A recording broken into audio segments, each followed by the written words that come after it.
government in Bangladesh. The caretaker government of Bangladesh was perhaps hoping that the voice of the Hindu minorities will be suppressed with the arrest of Iskcon priest Chinmoy Krishna Das, but turns out that it's headed in the opposite direction. The arrest has only emboldened the fight that was being led by Chinmoy Krishna Das. Viewers, the Hindu priest was, remember, arrested on Monday on sedition charges, and his followers claim that these are malicious efforts to suppress the concerns of hate crimes against Hindus that were being raised by the Hindu priest through his endless rallies in Bangladesh. In fact, the Hindu leader's arrest also led to massive protests outside the local court in Dhaka yesterday, which soon turned violent and led to the death of a lawyer. The Hindu protesters, in fact, allege police brutality. They say the protests staged by them demanding the release of Chinmoy Krishna Prabhu were peaceful in nature, and yet they were at the receiving end of police brutality, in addition to the atrocities committed by a radical Islamist mob. But this, remember, isn't the start or the end of the tales of horror for the minorities in Bangladesh. Hindus, in fact, have been under attack in the country since Sheikh Hasina's ouster. They've been hounded, targeted and brutalized, their houses vandalized and charred. The minorities in Bangladesh are sounding an SOS. Concerns are mounting over their safety and security. But the interim government of Muhammad Yunus has turned a blind eye, and after the arrest of the Hindu monk, the latest in the list of unwarranted action has been a demand which is ban Iskcon in Bangladesh. So let's tell you about this latest demand that's come in. Iskcon, or the International Society for Krishna Consciousness, is a spiritual organization based on the principles of Vedas that promote teachings of Lord Krishna. But in the affidavit which has been filed in Bangladesh High Court, the Yunus government Attorney General has called it a religious fundamentalist organization. The Iskcon, remember, has temples, centers, communities across the globe, and its members often perform devotional service. But the Yunus government claims that the organization is trying to destabilize the country and further worsen its already worrying situation. But what the Yunus government just refuses to look at is the pinnacle of charitable work under its umbrella. We're talking about Iskcon here, including distribution of food to the needy through its Food for Life program. But this doesn't matter to the Yunus government, it seems, because for them Iskcon is trying to create a law and order situation in the country. And while the West has taken a convenient route of silence so far, India won't keep quiet. India, in fact, has raised the concern over safety of minorities with Bangladesh. But Bangladesh's response, viewers, has raised concerns here in India. The Ministry of External Affairs in India has called the charges leveled against the Hindu monk Chinmoy Prabhu unjustified. That's the allegation that came in from India. But the Ministry of Foreign Affairs in Bangladesh, in its replies, tried to clarify its actions, saying that the arrest has been misunderstood by some. Further, blindsided to the atrocities unfolding against the Hindus in their country, Ministry of Foreign Affairs of Bangladesh has said, but all religions are being protected by the Yunus government. They say equality for all is what we believe in. When India raised the issue of minorities, is houses being looted, vandalized and even being set ablaze, which, remember, has been a frequent affair in Bangladesh, the Bangladesh government replied that the majority and all of minorities in the country are being treated alike. But with attacks on Hindus on the rise, the spotlight is now on Yunus government's doublespeak. Let's take you through the numerous instances. For one, the very arrest of the Hindu spiritual leader Chinmoy Prabhu, his bail being denied twice, and then the 10-day remand in custody. It sparked unrest across the country, with Hindus uniting in the fight. But Muhammad Yunus, who issued a statement condemning the death of the lawyer, urging calm, did not even mention the action against the Hindu monk in his address.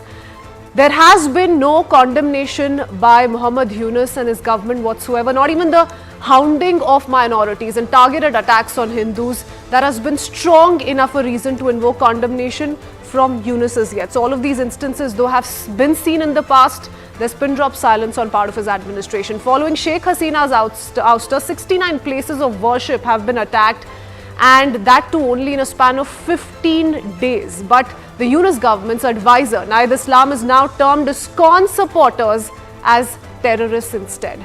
And despite more than 2,000 incidents of communal violence being reported from across the country, the Ministry of Foreign Affairs in Bangladesh, in its reply to India, hasn't once mentioned attacks on the minorities, let alone condemnation. But there was a mention and condemnation too, not for the Hindus coming under attack, but for the lawyer who lost his life outside the court in the mob violence. Bangladesh's doublespeak on Hindu atrocities hence stands completely exposed. And the question is, will the Yunus government at least act now? So we'll take that up with our guests in just a bit, with this doublespeak on part of the Bangladesh government exposed.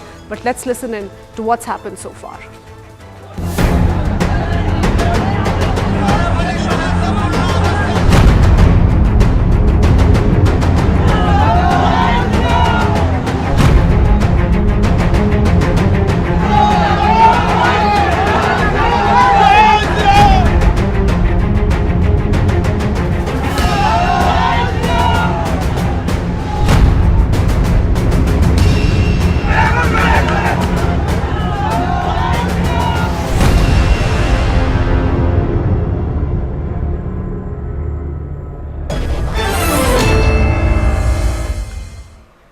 Let's quickly open this up with our guest joining us this evening. We have Shoaib Chaudhary, editor Blitz, which is a Bangladeshi newspaper, with us this evening, along with Arun Anand, columnist, joining us live on the broadcast. Mr. Shoaib Chaudhary, my first question is to you, since so many questions are being raised with regards to the approach that the Yunus government has taken, the caretaker government in Bangladesh. Doesn't it clearly reek of doublespeak? You know, concerned about everything that's going on in Bangladesh, including the lawyer who unfortunately lost his life, you know, while those protests were underway and all that ensued. But pin drop silence when it comes to atrocities against Hindu community members? Thank you very much. Before we come to this point, I'd like to explain to you that the case, the so-called sedition case against Chinmoy Krishna Prabhu, is for disrespecting the national flag of Bangladesh. That's what they call. And this sedition case has not been filed by the government.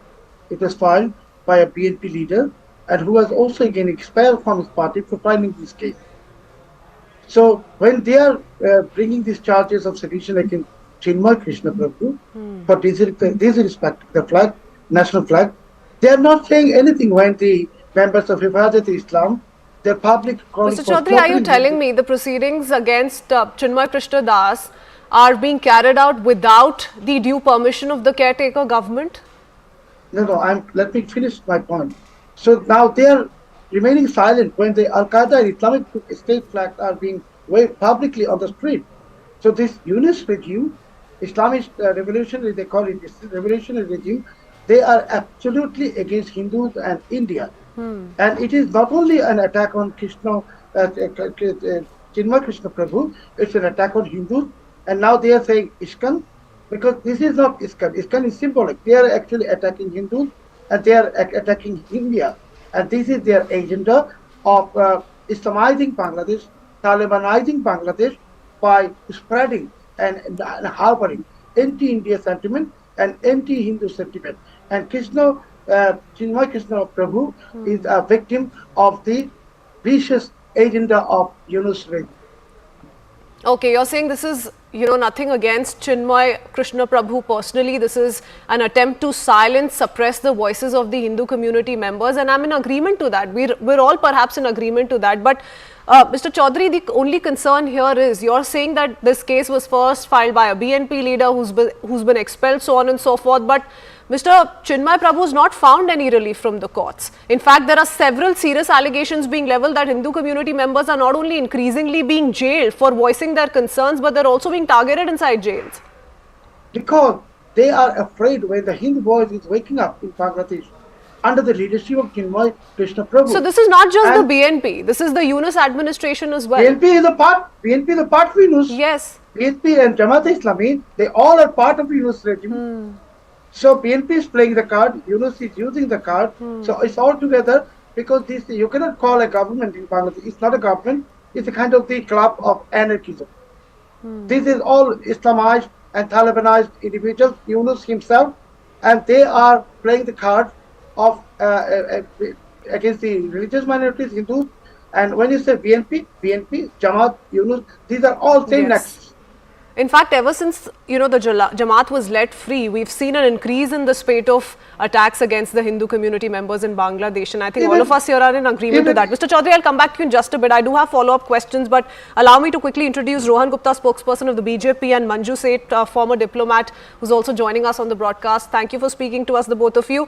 To Arun Anand, before that, Mr. Anand, should India be worried, because these are very serious concerns India has raised at the highest level? The MEA coming out with a response, and we just read it out for our viewers, right? The manner in which the Ministry of Foreign Affairs in Bangladesh has responded. I think India should be worried and deeply concerned about it, but unfortunately, India can raise this issue at the highest level, but its options are limited because these things are happening within Bangladesh. And they have already objected to that. But I just want to bring in another point. This is not a new problem. This is not a problem. The violence against Hindus is not a problem which is rooted only in the Yunus, which has come up only during the Yunus regime. Yes, of course, it has gone up to the new level. And you have to see that it is a large part. It started immediately after Bangladesh was formed. In fact, if you see, the Rashtriya Samsevak Sangh had passed a resolution in 1978 condemning the atrocities on Hindus in Bangladesh. And since then, it has been a continuous phenomena, and Jamaat-e-Islami was leading from the front, basically, to target Hindus. Now, this anti-Hindu or animosity against Hindus has got deeply rooted in a section of society in Bangladesh, primarily because of Jamaat-e-Islami. Sheikh Hasina had banned Jamaat-e-Islami, and that led to, to some sort of kind of de-escalation of violence against Hindus. But after this interim government has come, so Jamaat-e-Islami is an integral part of, and now it is the resurgence of Jamaat-e-Islami and the radical Islam. So it's a larger issue, basically, which is going to affect the Indian subcontinent. Okay, and Manju Seth, is there a fear that, Yunus loyalists coupled with some of these extremists in Bangladesh who are running this wave of terror, they're going to slowly turn Bangladesh into a stronghold of extremism? And since this is a neighboring nation diplomatically as well, it's very concerning for us. Of course, absolutely well put. It's a cause for great concern for India, the way the Islamic elements, the radical Islamic elements, if you put it that way, have got the upper hand, and the Jamaat-e-Islami, the ban has been lifted, and some of their declared terrorists have been released, and they have elements of this or members of this organization in the interim government as well. And the fact that they are able to dictate their terms to the Yunus government is again a cause for concern for us. We can see that how they seem to be orchestrating all this anti-Hindu and anti-minority kind of action that is taking place, where it seems mainly the Hindus are being targeted, as we saw in the case of the arrest of the monk. And they have, I think they feel threatened also by what is happening, that he was able to, gather so many people for demonstrating against the government to stop atrocities against the minorities. But the Yunus government, interim government, somehow has been in denial. Every time India has expressed concern, they have been saying, no, this is all fictitious. Nothing of the kind is happening. So I think this is a big cause for concern. When things are happening and they're in denial, then naturally no action will be taken. And I think the standard response is going to be, this is our internal affair. Like any other country comes out to say that we don't need no advice from you. That's what Bangladesh is also going to reiterate, especially given that this is just an interim government. It's a caretaker government that's at the helm of affairs. Rohan Gupta, in that sense, it's incumbent upon the central government to really come out with a firm response, because there is a feeling one gets from the Hindu community in Bangladesh that we should not be left alone. We should not be, left to fight for our cause all by ourselves, because nobody here in Bangladesh is listening to us. So with the MEA coming out with a firm response, but the Ministry of Foreign Affairs in Bangladesh turning it down, saying that, this is a false representation, that we want to treat everyone, majority, minority, alike. What does India do next? What's the plan in place? I will completely agree with your contention, and every Indian should be concerned about the development. It's not only about India, it's about the whole of South Asia, and maybe more on a humanitarian ground. The the whole minority section of the society in Bangladesh is totally, their voice is being crushed. So I think government is taking serious note, and I think in past also serious contention was raised. And again, government of India is closely watching the developments, and every Indian, whether it is in a ruling party or opposition party, anybody who are concerned about the interest or the rights of minorities, they should come openly and speak about the minority rights in Bangladesh also. It should not be that only in India they speak about the minority rights and something outside India they keep quiet. No. So I think it's a very serious issue. All of us are watching very closely. And No, but I think if the today we should be in situation, agreement, Rohan, that absolutely. we've seen people cross political parties, across party lines, come out to condemn what's happening against the Hindu community in Bangladesh. We've heard it from the TMC, we've heard it from the Congress. Everybody absolutely condemning, these horrific stories that continue to emerge. But my follow-up question to you, Rohan Gupta, in that case is that since we do share close trade ties with Bangladesh, is there not an alternative approach that the government of the day can go ahead with in Absolutely. hurting the interests of Bangladesh economically, because they're not in the best position as is? See, we know what has happened in Bangladesh, right? That democratic government has been thrown overnight and things are not stabilized there. So obviously, Indian government is watching it very, very closely and definitely do whatever is required to protect the interest of Hindu minorities. They are not going to turn their eyes closed or, not keeping things in track. Obviously, we are watching it very, very closely. And if situation goes out of hand, all the options are open. So obviously, Indian government is taking it very, very strongly. And we are all united into this, and we have to be united. It's not question of a particular class. It is question of the humanity. It is question of all the minorities, including Hindus. So I think we have to closely watch and ensure that proper action is taken against current Bangladesh government if they don't follow. Okay. Mr. Shoaib Chaudhary, is Bangladesh being able to assess this from the Indian perspective? Because I want to read out for our viewers and for you this statement by the MEA, which says, this is the Ministry of External Affairs Bangladesh, which says that Bangladesh is currently importing 1,160 megawatt of power from India, and that's just one aspect. Power is just one aspect. Remember, Bangladesh depends heavily on India for supply of rice, cotton, diesel. The list is endless. So is Bangladesh not worried about the implications of this at the economic front? You see, these Islamics, they don't think about consequence. Yesterday, when they sent Krishna Prabhu in the jail, from last night, you must have heard, there is continuous attack on Hindu temples, Hindu homes, Hindu properties from last night. So they are not talking about thinking about consequences. They are only thinking about destruction. And as I said many times, I would like to repeat here again that as Hitler had the final solution to eliminate Jews from Germany, Yunus and his Islamist cronies, they are running the same genocide of Hindus in Bangladesh to turn Bangladesh into a Hindu-prey nation. And this is a complete genocide of Hindus. They are not talking. Is this being done for consolidation of votes, counter consolidation of Muslim votes? Because very clearly, and you can perhaps put out the right information for all of us, because there's a lot of information that unfortunately doesn't trickle out of the boundaries of Bangladesh as well. Are probes being initiated when it comes to these kind of attacks against the Hindu community members? Hindu temples that have come under attack, their shops looted, set on fire, homes set on fire. Has any probe been initiated on that front? And you see, they are not thinking about vote even, because they are thinking about establishing caliphate in Bangladesh. Exactly. They are now changing the constitution. They are actually planning for establishing an Islamic Sharia caliphate in Bangladesh, where there will be no parliament, no election, nothing. So they are not thinking about any consequences. As we have seen in Afghanistan, the way Taliban continued their brutalities and atrocities, same thing is happening in Bangladesh. And if it cannot be stopped, Hindus are going to face extreme cruelty. And I'm sitting in Dhaka, I can on record tell you that from last night, the attacks are continuing.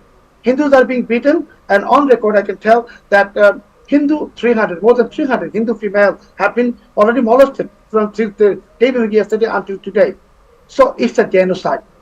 It's a final solution to clean Hindus from this country and turn Bangladesh into a Hindu-free nation. Please don't think they are thinking about election or vote. They are monsters, Islamist monsters, and they are trying to turn Bangladesh into But another how are they going to Afghanistan. run the country, Mr. Chaudhary? But Manju said, shouldn't Bangladesh, a country like Bangladesh, be worried about its international reputation? We've seen with the US President-elect Donald Trump already monitoring this very closely. In fact, Indian Americans have been urging him to impose sanctions against Bangladesh. India is also now, on its way to take a very, very firm position. A is international image. B, of course, the economic sanctions it may have to face. Should a country like Bangladesh not be worried about these issues? I think they should be worried, but they don't appear to be worried because they have their. I understand they have their backers, and it is, and a lot of other countries are standing with them. So I don't think they will be bothered about economic sanctions at the moment, at least. And there doesn't seem to be any, even from all the Western countries and the developed world, at least I haven't read any condemnation of this.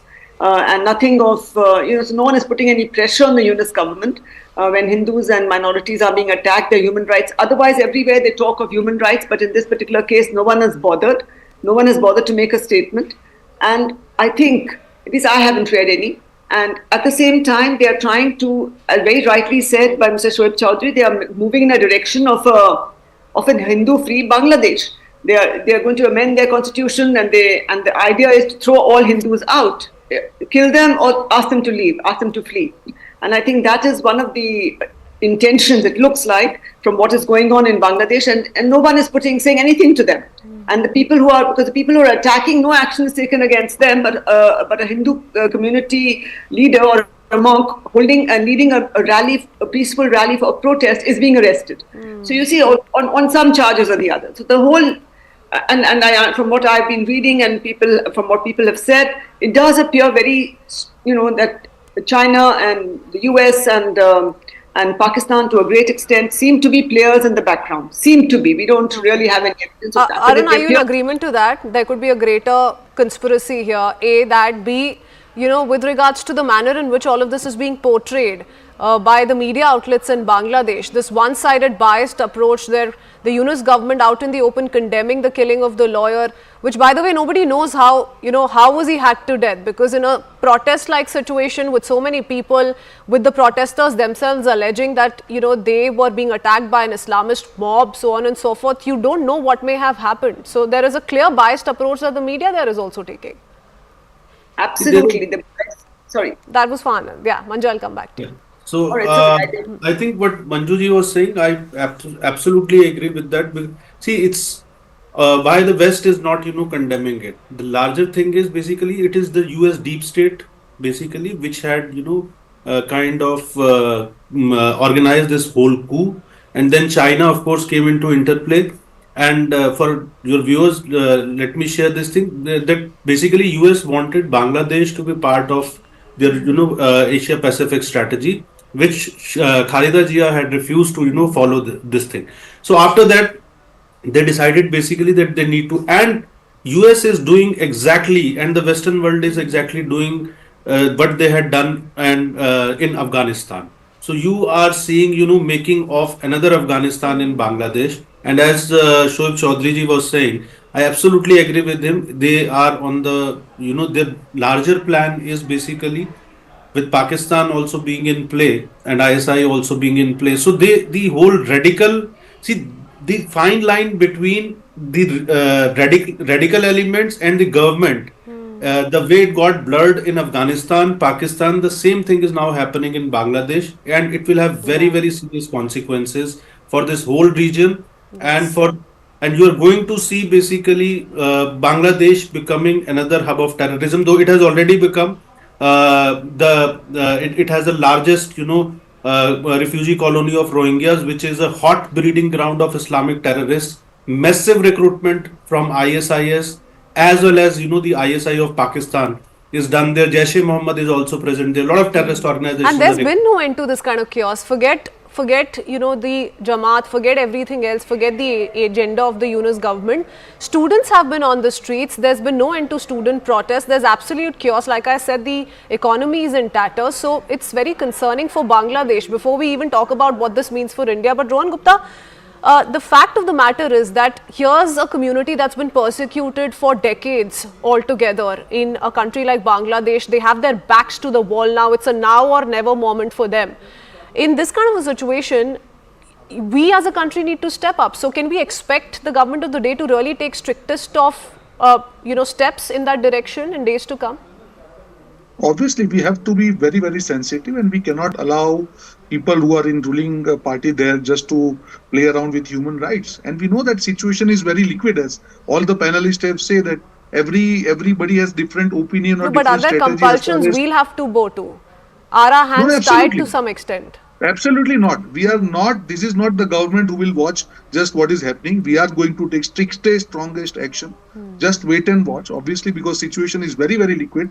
We have to handle it diplomatically also and strictly on ground. So we are not going to allow them to do or continue whatever is happening, whether it is economically, socially, or whatever way the pressure needs to be created. And they have to understand that India has played major role in whatever they are right now. The bunch of extremists who have taken over the government in undemocratic way. Okay. Well, the Hindu community members only hoping that these are not empty promises, and they're really looking at India for some sort of a way out of this problem. But Mr. Chaudhary, to you, the last word, since you're in the best position to understand or tell us what's going on. Tell us a little bit about Chinmoy Prabhudas, and why is it that this man who was holding unending rallies, really he'd become the voice of the Hindu community in Bangladesh? Why is it that the Yunus government is so very irked by his cause? You see, I'd like to clarify certain things to you. Should Kamala Harris win on November 5th, Yunus would not have done this thing, what he is doing now. Yunus knows that his days are numbered because he is known as a Trump hater. And exactly on 20th November, I have told many television channels that actually Yunus government regime is in life support. So they are trying to do the last part of anarchy to somehow find an exit point, exit truth for them. They are exactly looking for exit truth. This Chinmoy Prabhu, Krishna Prabhu, or the Hindus protesting on the street, these are legitimate. Hindus have been brutally, they have become an extreme brutality since August 5th. Hundreds of Hindu women and children have been molested and raped, and Hindu houses set on fire, Hindus killed. But now, for Yunus, the main problem is January 20th. The time bomb is ticking for him. So now he wants to stay the last part of the anarchy before he and his cronies either flee this country or face the consequences, as honorable panelists already said, that Trump is going to be extremely harsh on Yunus. Extremely harsh. I can, on record, I can say that Trump is going to impose punitive tariffs on Bangladesh. Yunus will come under sanction. But you've already made it very clear that Yunus loyalists, the Islamist forces there, radical Islamist forces there, are going to be unfazed by that threat. They really don't care right now. They have become mad dog. Okay, they have become mad dog. But here's the thing, that we've seen this kind of an attack against the Hindu community members collectively reach an alarming proportion, and that most certainly is worrying not just for the Hindu community in Bangladesh but for all of us here in India as well. So we're tracking that very closely. Thank you, gentlemen, and Manju Seth for joining us this evening. We are into a very short break, viewers. On the other side of a quick break, we take you through the latest announcement that's coming from Eknath Shinde. As far as the chief ministerial race is concerned, he's now left it all up to the BJP top brass. Is he paving the way for Devendra Fadnavis as the next year? We'll get you all the details. Be right back.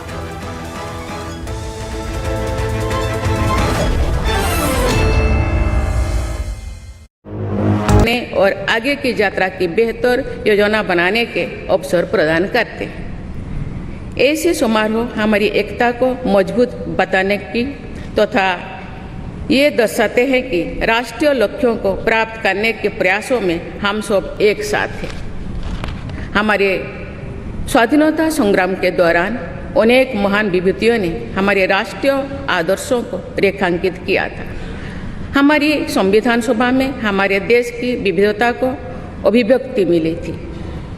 संविधान सभा में सभी प्रांतों और क्षेत्र के प्रतिनिधियों की उपस्थिति से अखिल भारतीय चेतना को शोर मिला था। संविधान सभा के वाद विवाद तथा सदस्यों के संबोधनों में हमें संविधान निर्माण की प्रक्रिया के साथ साथ अपने देश के बारे में गहरी जानकारी प्राप्त होती है। आज जिन पुस्तकों का विमोचन किया गया तथा जो शॉर्ट फिल्म्स दिखाए गए, उनमें लोगों को हमारे संविधान निर्माण के गौरवशाली इतिहास का परिचय प्राप्त होगा।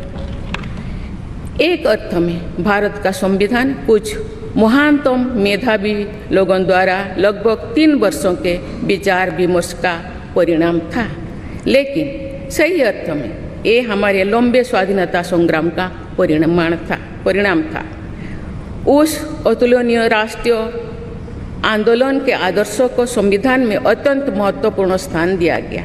उन आदर्शों को सुस्पष्ट और संक्षिप्त रूप से संविधान की प्रस्तावना में व्यक्त किया गया है। ये आदर्श है न्याय, स्वतंत्रता, समता और बंधुता। ये आदर्श सदियों से भारत को परिभाषित करते हैं। संविधान की प्रस्तावना में उल्लिखित आदर्श एक दूसरे के पूरक है। समग्र रूप से ये सभी आदर्श ऐसा वातावरण उपलब्ध कराते हैं जिसमें हम नागरिक को फूलते फलते समाज में योगदान देने तथा साथी नागरिकों की मदद करने का अवसर मिलता है। माननीय संसदगण, संविधान की भावना के अनुसार कार्यपालिका, विधायिका और न्यायपालिका का ये दायित्व है कि वे सामान्य लोगों के जीवन को सुगम बनाने के लिए मिलजुल कर काम करें।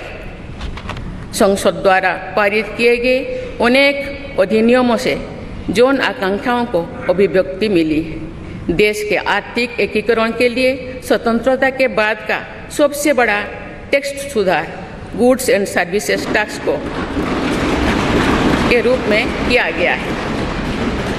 वर्ष 2018 में राष्ट्रीय पिछड़ा वर्ग आयोग को संवैधानिक दर्जा प्रदान किया गया है।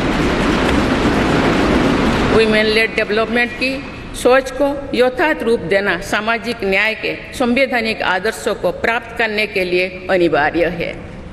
नारी शक्ति बंधन अधिनियम द्वारा हमारे लोकतंत्र में महिला सशक्तिकरण के एक नए युग की शुरुआत की गई है। दंड के स्थान पर न्याय तथा अपराध के स्थान पर सुरक्षा की भावना पर आधारित भारतीय न्याय संहिता, भारतीय नागरिक सुरक्षा संहिता और भारतीय साक्ष्य अधिनियम को पारित करके सांसदों ने आधुनिक सोच को अपनाने का प्रभावशाली परिचय दिया है। ऐसे अनेक अधिनियमों को पारित करने के लिए मैं सभी सांसदों की सराहना करती हूँ। पिछले कुछ वर्षों के दौरान सरकार ने समाज के सभी वर्गों, विशेषकर कमजोर वर्गों के लोगों के विकास के लिए अनेक कदम उठाए हैं। ऐसे निर्णयों से लोगों का जीवन बेहतर हुआ है तथा उन्हें प्रगति के नए अवसर मिल रहे हैं। गरीब लोगों का अपना पक्का घर मिल रहा है, बिजली, पानी, सड़क की सुविधा मिल रही है, खाद्य सुरक्षा और चिकित्सा सेवाएं मिल रही है।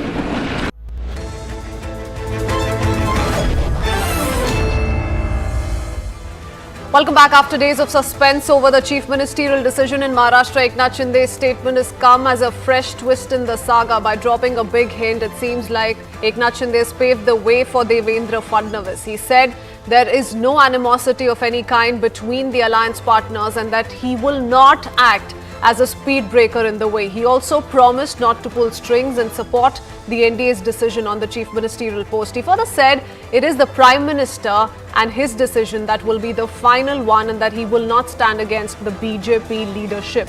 And while BJP is yet to finalize its decision, Devendra Fadnavis seems like the right fit. Now do remember that there are several reasons why we say that today. Not only has he been a steadfast proponent of BJP's vision, but he was the one to shatter the Maratha-dominated political tradition in the state. He also navigated through the 2019 setback and Eknath Shinde's Shiv Sena rebellion. Further, Fadnavis symbolizes BJP's new rising wave in Maharashtra and his efficacy in managing alliances and delivering wins remains unparalleled in the state. I want to quickly go across to Yasha Kotak, my colleague, joining us for a quick update on what to expect next. Source-based information coming in, Yasha, that the NDA meeting tomorrow that's going to take place in the national capital will have the 3 bigwigs participate. So tell us a little bit about the next 24 hours. So next 24 hours would be crucial to decide who would be the Chief Minister of Maharashtra. Clearly, Eknath Shinde, in a direct and indirect hint, has said that he is not in the fray for a Chief Ministerial position, because when he spoke about this position, he clarified his stance, saying that as of now, the biggest position that he can hold is the Latka Bhau of all the Latki Bahin, and which is where he would not hold any other position higher than this for him. So that is one stance which clearly hints that he has stepped back in the fray for Chief Minister position in the state. But apart from that, what's also important to note as of now is that he's also spoken about the fact that he's spoken to both Prime Minister Narendra Modi and Home Minister Amit Shah, and he said that it is their decision which he'll accept. In fact, just before this press conference, a press note from BJP's Maharashtra unit had gone viral, which also spoke about how those from BJP would want Devendra Fadnavis to be the Chief Minister of the state. In fact, they also said that as a true leader, one would accept the command of their leaders, and which is where now, in that way, later they've spoken about Devendra Fadnavis extensively. But now, what would the central leadership decide is something that needs to be seen tomorrow, because all the 3 big leaders, Ajit Pawar, Devendra Fadnavis, and Eknath Shinde, would be in the state, in Delhi, and which is where now, it will be decided by the top leaders of BJP as to who would be the next Chief Minister of Maharashtra. Eknath Shinde did his part of the messaging when he said for him Chief Minister means common man. So let's see how this plays out. Yasha, many thanks for joining us with that quick update. With that, a very short break. On the other side, we take you through the big clincher videos of Sambhal violence that we've managed to access, which has laid bare the larger plot behind. We'll tell you all about it in just a bit. Be right back.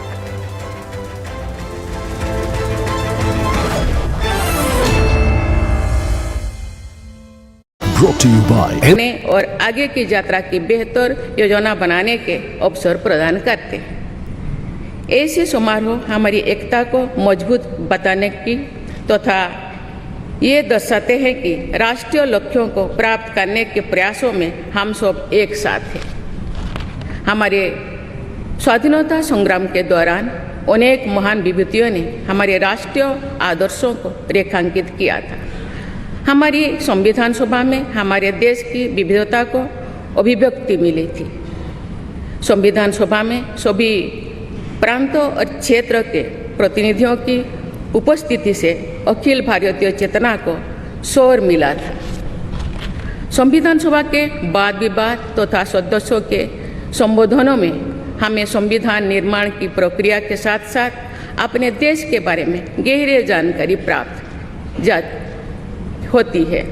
आज जिन पुस्तकों का विमोचन किया गया तथा जो short films दिखाई गई, उनमें लोगों को हमारे संविधान निर्माण के गौरवशाली इतिहास का परिचय प्राप्त होगा।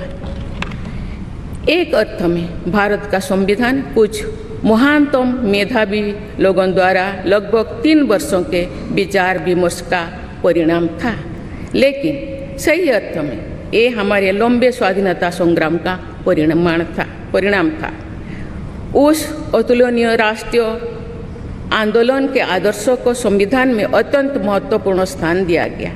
उन आदर्शों को सुस्पष्ट और संक्षिप्त रूप से संविधान की प्रस्तावना में व्यक्त किया गया है। ये आदर्श है न्याय, स्वतंत्रता, समता और बंधुता। ये आदर्श सदियों से भारत को परिभाषित करते हैं। संविधान की प्रस्तावना में उल्लिखित आदर्श एक दूसरे के पूरक है। समग्र रूप से ये सभी आदर्श ऐसा वातावरण उपलब्ध कराते हैं जिसमें हम नागरिक को फूलते फलते समाज में योगदान देने तथा साथी नागरिकों की मदद करने का अवसर मिलता है। माननीय संसदगण, संविधान की भावना के अनुसार कार्यपालिका, विधायिका और न्यायपालिका का ये दायित्व है कि वे सामान्य लोगों के जीवन को सुगम बनाने के लिए मिलजुल कर काम करें। संसद द्वारा पारित किए गए अनेक अधिनियमों से जौन आकांक्षाओं को अभिव्यक्ति मिली है। देश के आर्थिक एकीकरण के लिए स्वतंत्रता के बाद का सबसे बड़ा टैक्स सुधार गुड्स एंड सर्विसेज टैक्स को के रूप में किया गया है। वर्ष 2018 में राष्ट्रीय पिछड़ा वर्ग आयोग को संवैधानिक दर्जा प्रदान किया गया है। वुमेन लेड डेवलपमेंट की सोच को यथार्थ रूप देना सामाजिक न्याय के संवैधानिक आदर्शों को प्राप्त करने के लिए अनिवार्य है। नारी शक्ति बंधन अधिनियम द्वारा हमारे लोकतंत्र में महिला सशक्तिकरण के एक नए युग की शुरुआत की गई है। दंड के स्थान पर न्याय तथा अपराध के स्थान पर सुरक्षा की भावना पर आधारित भारतीय न्याय संहिता, भारतीय नागरिक सुरक्षा संहिता और भारतीय साक्ष्य अधिनियम को पारित करके सांसदों ने आधुनिक सोच को अपनाने का प्रभावशाली परिचय दिया है। ऐसे अनेक अधिनियमों को पारित करने के लिए मैं सभी सांसदों की सराहना करती हूँ। पिछले कुछ वर्षों के दौरान सरकार ने समाज के सभी वर्गों, विशेषकर कमजोर वर्गों के लोगों के विकास के लिए अनेक कदम उठाए हैं। ऐसे निर्णयों से लोगों का जीवन बेहतर हुआ है तथा उन्हें प्रगति के नए अवसर मिल रहे हैं। गरीब लोगों का अपना पक्का घर मिल रहा है, बिजली, पानी, सड़क की सुविधा मिल रही है, खाद्य सुरक्षा और चिकित्सा सेवाएं मिल रही है। देश में बड़े पैमाने पर विश्व स्तर का इंफ्रास्ट्रक्चर बनाया जा रहा है।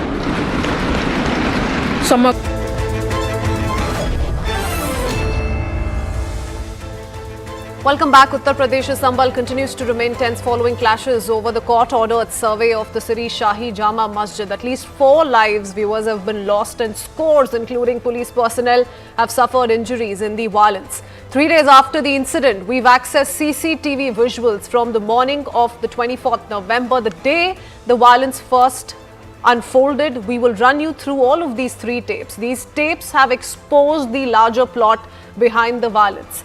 Take a look at this exclusive video on your screens, accessed by CNN News 18. Watch how the masked men can be seen armed with guns. One of the rioters, in fact, is seen holding a country-made gun and pointing the same towards the police personnel, while others in the background, right behind him, are seen hurling stones towards the police that were deployed in the vicinity. Moving on to the second clip, which we've accessed, armed rioters are seen charging towards the police officers. They're seen holding stones and lathis, and the video comes as a proof backing the police claim that mobsters charged at them, following which they had to resort to use of lathis and also tear gas shells in a bid to control the situation on the morning of the 24th November in Sambhal.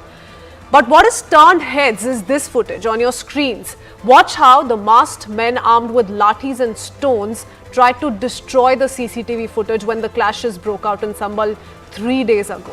It's clear the rioters were trying to sabotage the truth, which also brings us to the big question of how a Samajwadi Party link to the Sambhal violence is only getting more evident despite the blame game. If we go by the details of the FIR, the accused number 1, Ziaur Rahman Barq, who's a member of parliament from Samajwadi Party and has been arrested with charges of rioting with deadly weapons, endangering public safety, obstructing public servant and assaulting public servant. That's the charge that's being held against him. Accused number 2 in the case, Sohail Iqbal, son of Samajwadi Party MLA Mahmood, has been charged with promoting enmity, damage to public property, mischief causing loss and mischief by explosives. Quite a many grave charges that have come to light, and remember, yet we have the Samajwadi Party say that all of these charges are false in nature.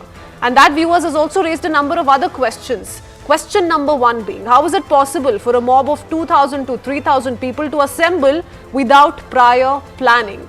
And there goes the question of a pre-planned conspiracy being seen behind this. Question number 2, rioters seen armed with guns. How is it that they get hold of these weapons? Where did they acquire these weapons from? Who supplied these weapons to these rioters? Question number 3, even minors were a part of this mob. So who instigated the citizens against the survey, and to what extent did the Samajwadi Party netas play a role in this, since that's the charge being held against them if we go by the details of the FIR? The next question is, since a Samajwadi Party link is under investigation, is it in time for Akhilesh Yadav to offer an explanation?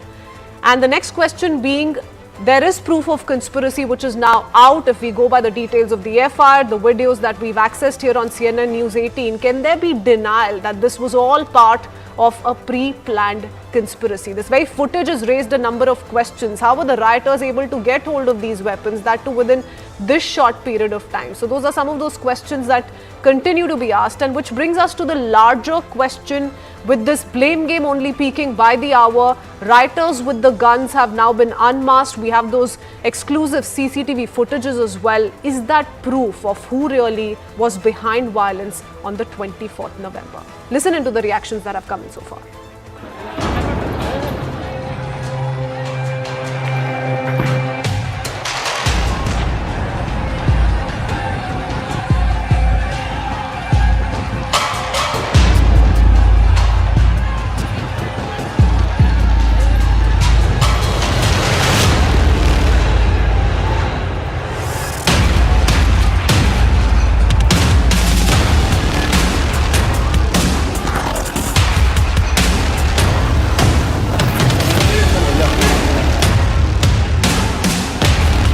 Media दिखा नहीं रहा है कि किस तरह से police सीधे गोली चला रही है, कह रही कि सब गोली चलाओ, सब गोली चलाओ।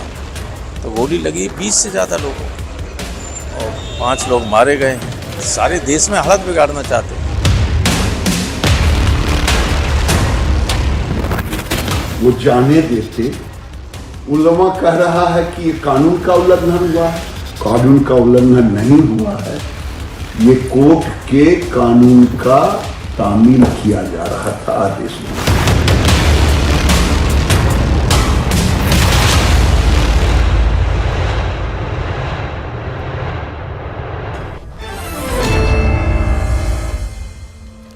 Let's quickly open this up with our guests joining us this evening. We have Kaushal K. Mishra, spokesperson, Uttar Pradesh BJP. Also with us is Samajwadi Party spokesperson Vivek Silas and former DGP Uttar Pradesh Vikram Singh. Before I go across to Mr. Singh, I want to quickly take it to our political representatives joining us this evening. And I begin with Mr. Vivek Silas. Mr. Vivek Silas, how do you explain this? You know, with Samajwadi Party netas, 2 of them, one being an MLA's son, the other being the MP himself, being named in the FIR. These are statements that the Samajwadi Party continues to make right outside the Parliament complex, that this is a pre-planned conspiracy on part of the Uttar Pradesh Sarkar. आपके नेताओं का नाम FIR में है, दिख रहा है कि कैसे लोग वहां 2000-3000 की संख्या में एकदम से आ गए, पथराव शुरू हो गए। तो इसमें सवाल आप दूसरी ओर से कैसे उठा रहे हैं? देखिए Crispin, first of all I would like to tell you कि जब बहराइच में दंगे हुए थे अभी 1 महीने पहले, तब भी मीडिया ने इसको बढ़ चढ़ के दिखाया था। आप सब ने बताया था कि जो समाजवादी पार्टी है वो इसके लिए जिम्मेदार है। सब ने बोला था, इस पर कई डिबेट भी हुई थी, आपके साथ हुई थी कि नहीं मुझे नहीं पता। लेकिन उसके बाद क्या तथ्य सामने आया, जब इन्वेस्टिगेशन हुई, समाजवादी पार्टी के MLA, भारतीय जनता पार्टी के MLA ने खुद कहा कि भारतीय जनता पार्टी के लोग इसमें इन्वॉल्व थे। हम संभल की बात करते हैं ना, विकास श्रीवास्तव भी दंगे में इन्वॉल्व था। नहीं, let's talk about Sambhal. Let's talk about Sambhal. हम दंगों की बात कर रहे हैं। I would like to correct you. We are talking about, there are people that you see in the CCTV footage, people attempting to destroy cameras in the area, people who are masked. The posters have been put out by the UP government, but you clearly see how they are the ones pelting stones at the police personnel, some of them also holding weapons in their hands, and we've been breaking down all those details. So tell us what explains this. First of all, let me tell you that the Samajwadi Party is never with the rioters, or will never with any of such people who are doing this. But where 5.1 crore petitions are pending in the entire India in the courts, after the Sambhal petition, it hardly took 2 hours to order the investigation. That is a question. So challenge it legally, Mr. Silas. As soon as who's stopping anybody from the Samajwadi Party or elsewhere to challenge it legally? No, if at all there be nothing. Legally, okay, if you have been ordered, if the UP police or the the judiciary acts so far, I don't think there would have been a 5.1 crore petition. People will resort to stone pelting and lathis, no? That doesn't mean people will start opening fire, resort to lathi charge, or start hurling stones at the police personnel deployed outside the masjid. At the moment, the internet services have been stopped there.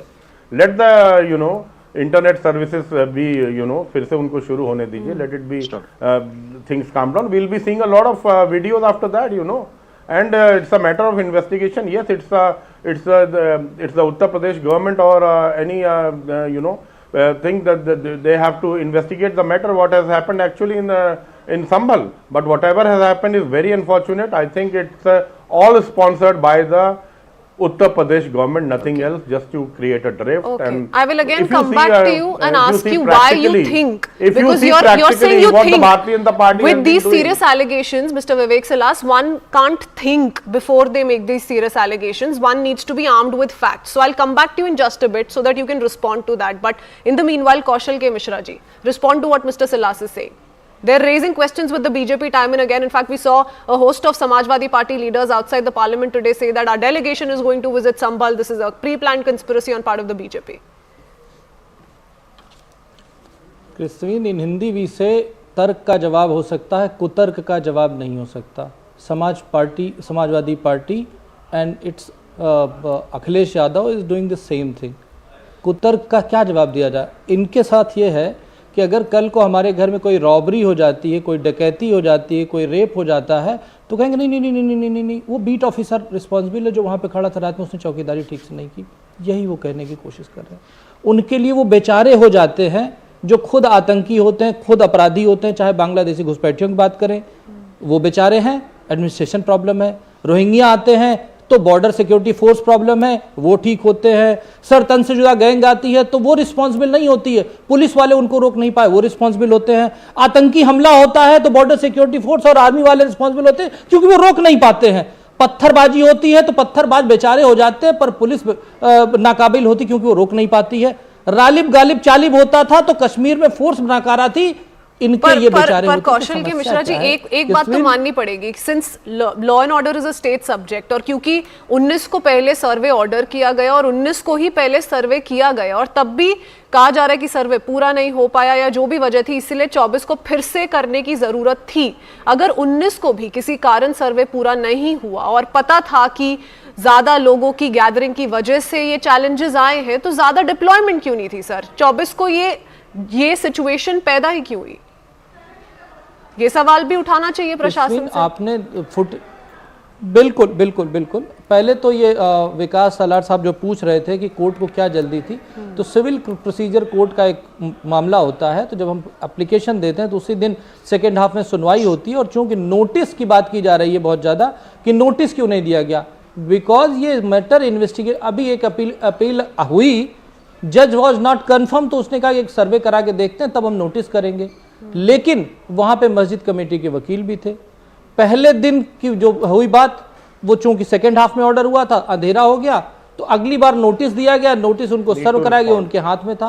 किसविन, अगर deployment नहीं होती तो आपको लगता नहीं कि इससे ज्यादा लोग मारे जाते? आपको लगता नहीं जिस तरीके से पत्थरबाज थे, आपके अपने फुटेज दिखा रहे हैं कि बंदूक चला रहे हैं, गोली चला रहे हैं, क्यों जाए 3 या 4 जाने भी क्यों जाए? हर एक जान बहुत अहमियत रखती है. ये तो बिल्कुल, लेकिन दंगाइयों की जान की कोई अहमियत नहीं है. जो दंगा कर रहे हैं, जो आतंकी हैं, जो अपराधी हैं, जो खुद पुलिस वालों को गोली मार रहे हैं, उनकी जान की कोई कीमत नहीं होती. मेरा सवाल बस ये कि दंगे जैसी स्थिति ही क्यों पैदा हुई कौशल के मिश्रा जी? मेरा सिर्फ इतना सा सवाल है, but I let Vikram Singh come in as well because we really need a perspective, a neutral perspective on this. इसका एक छोटा जस्ट स्मॉल आंसर. आप ये 19th को जब सर्वे हो रहा था, तो 19th को कोर्ट के आदेश के होने के बावजूद जिस तरह से एमपी और एमएलए समाजवादी पार्टी के वहां पे थे अपने सपोर्ट के साथ, ये गलत था, इलीगल था, नॉन कॉन्स्टिट्यूशनल था, अनकॉन्स्टिट्यूशनल था. In fact, there are SP leaders who have on record, and it's on their social media, they've actually spoken against deployment of police personnel at the masjid premises. But Mr. Vikram Singh, what do you make of this? Because there is so much being said, a set of claims, counters to that claim also coming in, flying thick and fast. What do you make of this, especially with regards to these latest CCTV footages that have now come to light? You clearly see men pelting stones at the police personnel with sticks in their hands, some of them destroying cameras as well. Christine, good evening, and good evening, gentlemen. Well, I have been DIG of that area for 3 years, and I know that place like the back of my palm. Yes. Let me tell you that yes, The CCTV have captured so many things, and what have missed by default is attack on the CCTV cameras themselves, attack on the drone cameras, and then I have seldom seen in my life that rioters come fully prepared with hoods and masks on their faces, as also in track pants, t-shirts, and jogging shoes. Jogging shoes, track pants, and also in almost like a combat gear. Don't you think there was the preparation? Now I would fault the local administration also that you should have anticipated, expected. The crowd does not emerge or just descend from the heavens. It takes time to assemble a mob and the brickbats of this magnitude. Well, better late than never. You were caught on the wrong side once, but then you gave a befitting reply and used minimal force. To that there were 4 casualties, as you very rightly mentioned. Every casualty is absolutely despicable, avoidable, and should never happen, because only one of us would go to the other one. But now, one of the dead bodies had, during the course of postmortem, a 315 bullet in him. 315 is a civil weapon. Now to that people say that the police carry 2 or 3 weapons, legal and illegal. How bizarre and absurd can you get? The courts are wrong, the police is wrong, the magistracy is wrong, election observers are wrong, so only one person is right, and I would think it is below my dignity even to level allegations that these bizarre allegations. Truth ultimately comes out. It has a tendency of coming out, whatever be the opposition. There are people who stand to gain by these disturbances, and there are people who would absolutely, the whole country wants peace and total peace. And this is what is expected of an impartial administration, to give peace.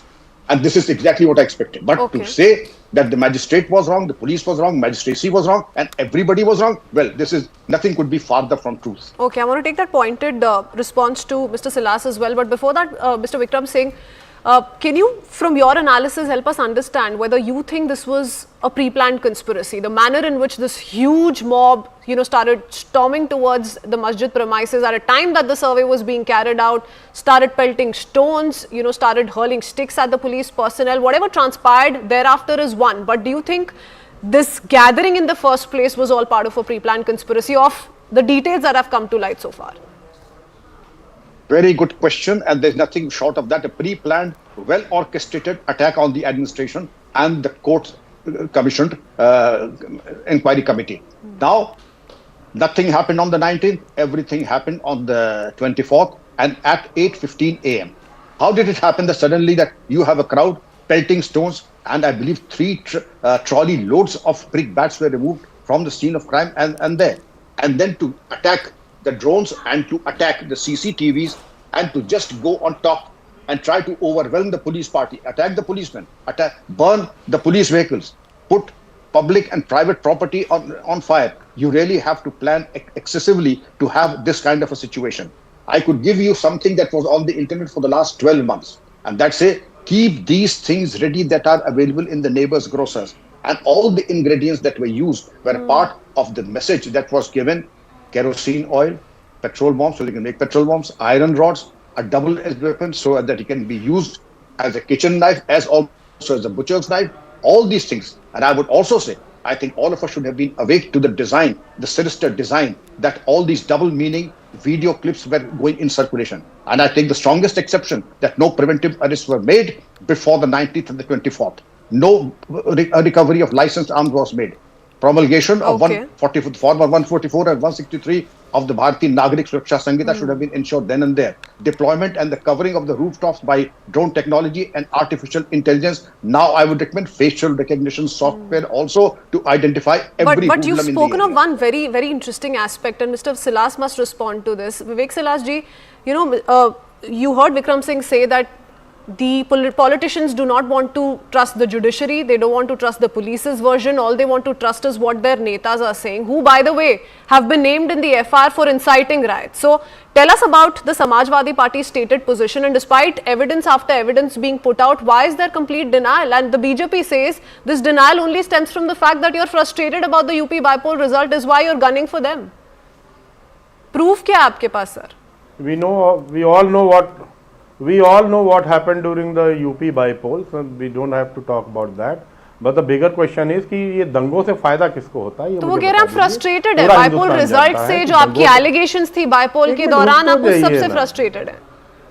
Why do you heckle me? अभी Bharatiya Janata party के प्रवक्ता ने इस बात को कहा कि पत्थरबाजों की बात की।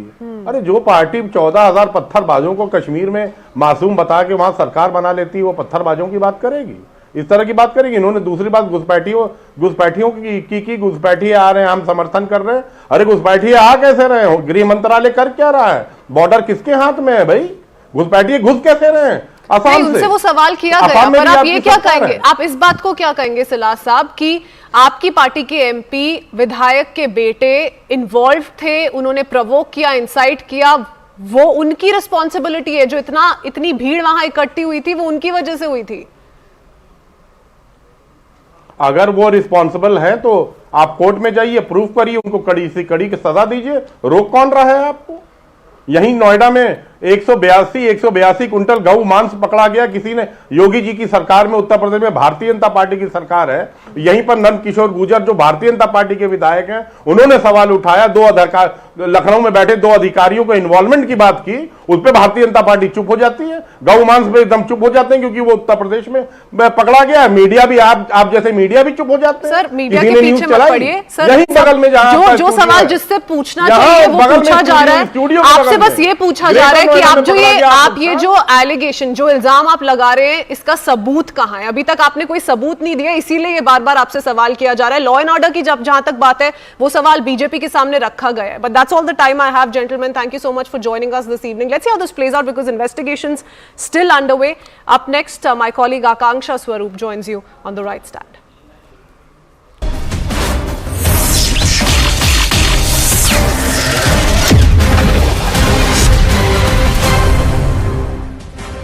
Very warm welcome. You're watching The Right Stand. I'm Akanksha Swaroop. In a shocking development, Bangladesh's Attorney General Mohammad Asaduzzama has described Iskcon as a fundamentalist organization with a ban on it already in process.